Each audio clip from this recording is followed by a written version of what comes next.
J'ai posté 60 vidéos sur YouTube pour voir si j'allais être monétisé. Je m'étais donné pour objectif de monétiser cette chaîne YouTube en 6 mois. Est-ce que j'ai réussi à la monétiser? C'est ce que nous allons voir dans cette vidéo. Cette vidéo documente tout ce que j'ai appris au cours de ces 6 mois du challenge, alors reste bien jusqu'à la fin parce que tu vas acquérir des connaissances qui t'aideront à grandir ta propre chaîne YouTube. Le plus important avant de commencer à poster des vidéos sur YouTube est de savoir dans quelle niche tu souhaites te lancer. Et rassure-toi que c'est une niche qui fait beaucoup de millions de vues et aussi que c'est une niche dans laquelle tu as pas mal de connaissances. Sinon tu risques de perdre ta motivation en cours de route et abandonner. J'ai passé les 2 premiers jours de mon challenge à rechercher la niche dans laquelle je devais faire les vidéos. Alors après 3 jours à observer les vidéos sur YouTube, j'ai enfin trouvé une niche qui faisait beaucoup de millions de vues. Le sport. Et dans le sport, j'ai choisi le football. 1 parce que j'avais pas mal de connaissances sur le sujet et 2 parce que je connaissais aussi les noms de joueurs tels que Cristiano Ronaldo, Lionel Messi, Neymar Jr. Bref, je ne pouvais pas manquer quoi poster dans cette niche.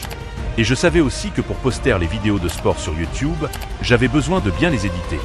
C'est-à-dire les transformer et ajouter ma touche de personnalité pour pouvoir échapper aux réclamations de droits d'auteur. En faisant mes recherches, je suis tombé sur pas mal de gourous qui disent qu'il est plus facile de réussir sur une ancienne chaîne YouTube par rapport à une nouvelle chaîne. C'est-à-dire qu'une chaîne qui a de l'historique et est active sur la plateforme pendant un bon bout de temps. Et c'est ce que j'ai fait. J'avais une ancienne chaîne qui était active sur YouTube depuis un bon bout de temps. C'était donc la chaîne parfaite pour accueillir mes vidéos. J'avais décidé de faire les vidéos sur les moments de football. C'est-à-dire que je cherchais les clips de moments intéressants dans le football. Que ce soit les moments drôles dans le football ou les moments les plus déchirants dans le football. Tant que c'était intéressant, j'étais prêt à mettre le paquet de touches de personnalité. J'ai créé ma première vidéo. Kylian Mbappé Impossible Goals in Football. C'était la période où Kylian Mbappé avait signé avec le Real de Madrid. Alors j'ai téléchargé beaucoup de clips de buts de Kylian Mbappé que j'ai découpés et gardé les parties intéressantes que je souhaitais utiliser dans ma première vidéo. Les parties avec les commentaires me semblaient plus intéressantes parce qu'ils ont plus attiré mon attention pendant mes recherches. Pendant le montage, j'ai essayé de donner du contexte à ces clips pour qu'ils paraissent comme une nouvelle vidéo plutôt que comme une compilation des anciennes vidéos. J'ai ajouté les effets sonores aux endroits nécessaires, les voix off aux endroits nécessaires et même des b-rolls aux endroits nécessaires et une musique de fond.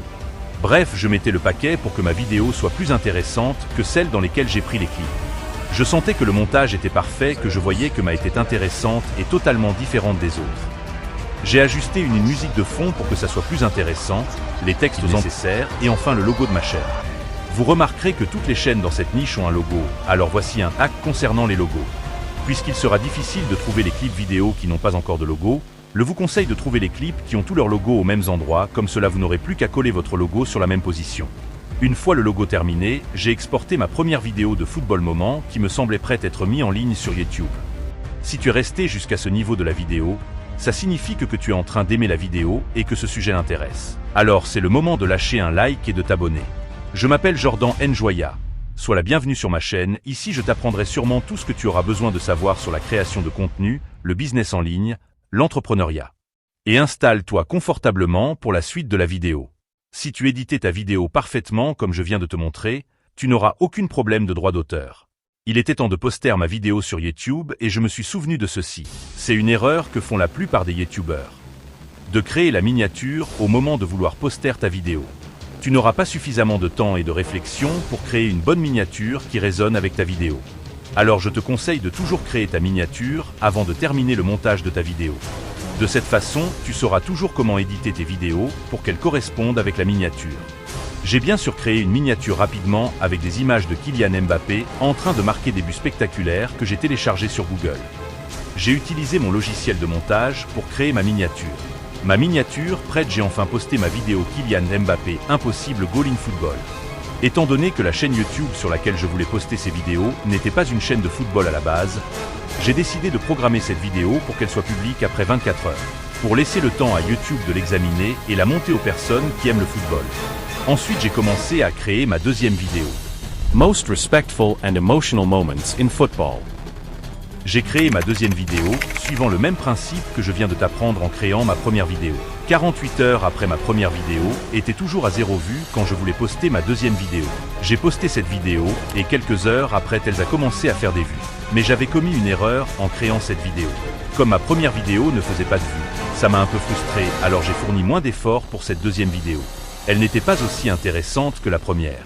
Mais pour une raison que j'ignore totalement, c'est cette vidéo que YouTube a décidé de pousser en avant. La même soirée, cette vidéo a fait 100 vues, et pour une autre raison que j'ignore, cette vidéo a subitement arrêté de faire les vues. Je ne savais pas pourquoi elle avait arrêté de faire les vues, mais en regardant les analytiques de cette vidéo, je me suis rendu compte qu'elle avait une rétention de 19%, ce qui est nul. J'ai donc cru que c'était à cause de ça qu'elle avait arrêté de faire les vues. J'avais peur de perdre ma motivation si je m'attardais trop sur les analytiques de mes vidéos qui ne faisaient pas de vues. Alors j'ai décidé de poster 10 vidéos avant de regarder mes analytiques. 12 vidéos plus tard, après 3 mois, aucune autre vidéo sur la chaîne avait dépassé les 10 vues. Alors j'ai décidé de poster 12 autres vidéos sur la chaîne pour voir si la chaîne ne fonctionne juste pas. 2 autres mois sont passés et j'avais environ 24 vidéos sur la chaîne et aucune vidéo n'avait percé. Mais néanmoins, ma deuxième vidéo, qui faisait les vues, était désormais à 179 vues. Mais après 6 mois de travail, même en tant qu'un débutant, j'ai pensé qu'il y avait un problème. Soit la niche était déjà trop saturée, soit les vues bloquaient parce que la chaîne avait déjà quelques abonnés qui n'aimaient pas le football. Je me posais toutes les questions et sur un coup de tête, j'ai créé et posté une vidéo short cette même nuit. Football players and their top fans. Les shorts sont généralement des très courtes vidéos, alors elle faisait 36 secondes. Dans la frustration, je suis allé dormir en m'en foutant totalement de ce short. Ce qui fait que je ne l'avais pas shaker même le matin. Le lendemain soir, j'ai regardé ce short